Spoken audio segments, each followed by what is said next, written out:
Hello there, welcome to back to profneel. It's a pleasure having you here on a Friday afternoon. And this time we're back with a narrative, the Maha series. Never underestimate a foe, even if he's old or weak.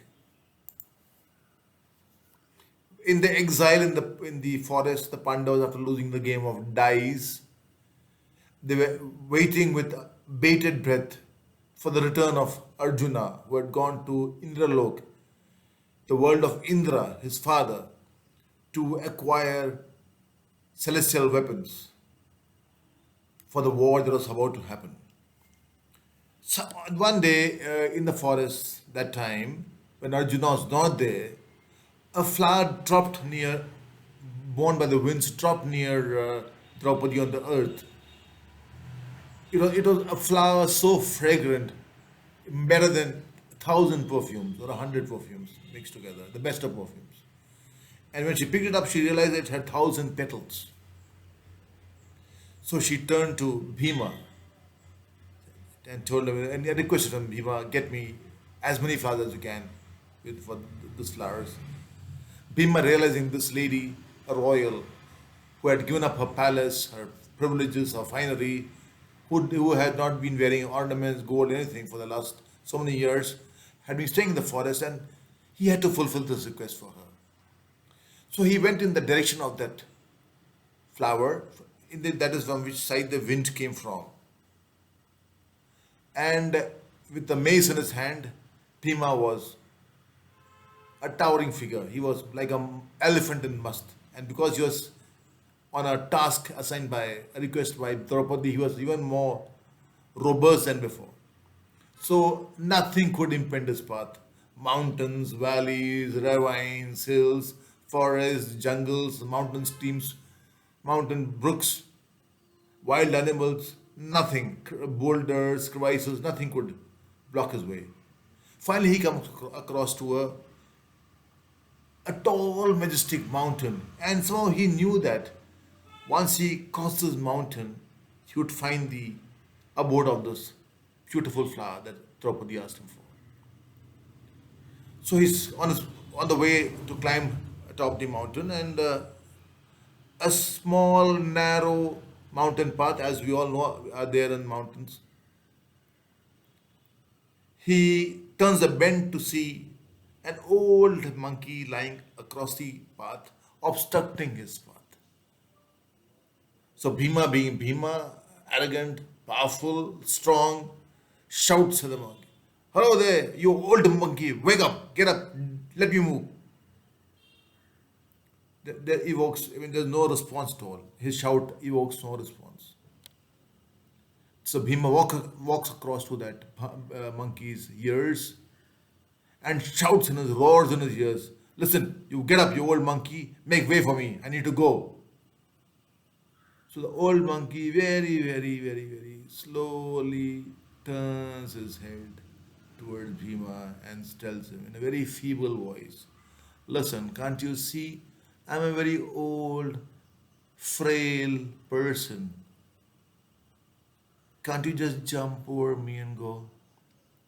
So Bhima says, "Oh, so you want me to be cursed by jumping over an elderly being, whether it be a monkey or a human being? Well, if I was Hanuman, I would have jumped over you like the way he did and not get cursed also." So the monkey asks Bhima, he says, "And who is this Hanuman you're talking about?" With a little bit of disdain in his voice. Bhima says, "He is Vayuputra Hanuman, and he is Sri Ram's foremost and first disciple, devotee. He jumped a ocean 1,000 yojanas in width effortlessly." So the monkey, again with a dismissive tone, "So how do you know of Hanuman?" Says, "He is Vayuputra Hanuman and I am Vayuputra Bhim. He is my brother. Won't I know of him?" So the monkey says, "Then in that case, feeding Bhima's arrogance and ego, if he is indeed your brother, You'll be very, very strong yourself. You'll be of immense strength, immense vigor and robustness.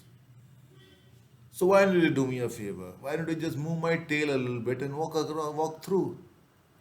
So Bhima, now puffed up with arrogance, more arrogance and ego, what is after the monkey has pumped him with his valors of his strength and ego and being, and that too with a reference to context to Hanuman being his brother. So Bhima with his toes tries to flick the monkey's tail, it doesn't budge. So next with the tip of his mace he does it, doesn't budge. Bends down, uses his fingers this time, no effect. Then he puts his mace aside. With one hand he tries to push it, no result. It doesn't yield. The tail doesn't move at all. That puzzles Bhima a bit, but he doesn't give up. He pushed. He sits on the squats on the ground with both his palms and with his complete body strength. He tries to push the tail. Easier they said than done. He could have pushed a mountain, but not the tail. Bhima realizes. And then with his mace and his body strength and everything possible in his nerve, muscle, he strains every nerve, every muscle, every blood cell in his body. He tries to push the tail, but he's not able to move it 1 inch. So then he realizes this is no ordinary monkey. So weary, perspiring, exhausted Bhima clasps his hands and says, prostrates to the monkey and says, "You are no ordinary monkey. Please reveal your true identity. I am sorry.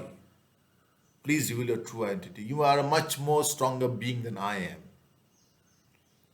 So, in a moment, the frail old monkey wakes up into a young, youthful, lustrous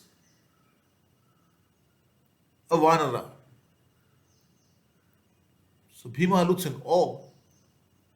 And he's overawed, and then the Vanara introduces himself saying that I am Hanuman, come to test your strength, with a smile.